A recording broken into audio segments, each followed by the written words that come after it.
This is a patient who had come to me with severe eye pain. He had been to many places and used many drops, but then there was no relief of his pain.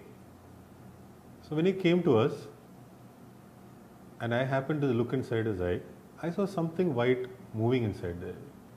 Now watch closely in this patient's eye. There is a silvery shining object inside the patient's eye.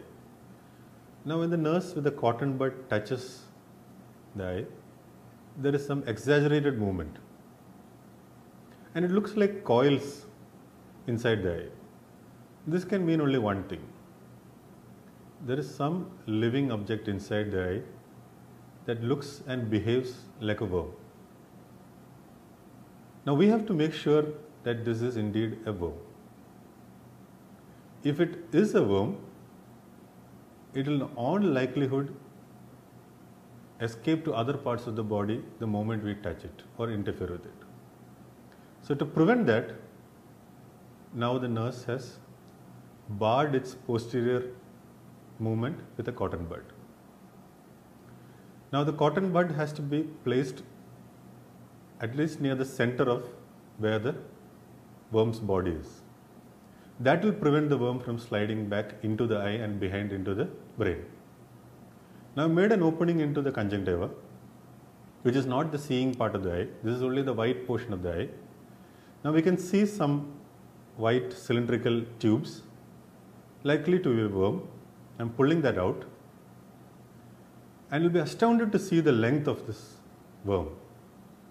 And mind you, it is a live worm. You can see the head moving.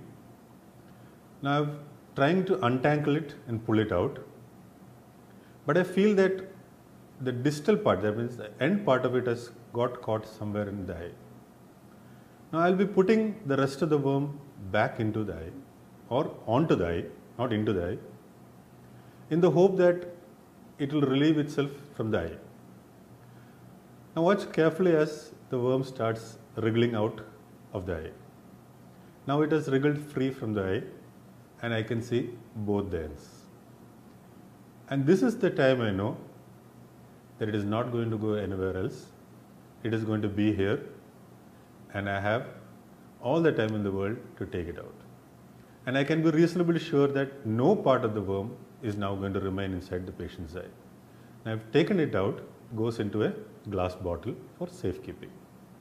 Now all that remains to be done now is reassure the patient that I have taken out everything and then close that tiny wound. It does not require any sutures because it's a very tiny wound and heal itself within 24 hours.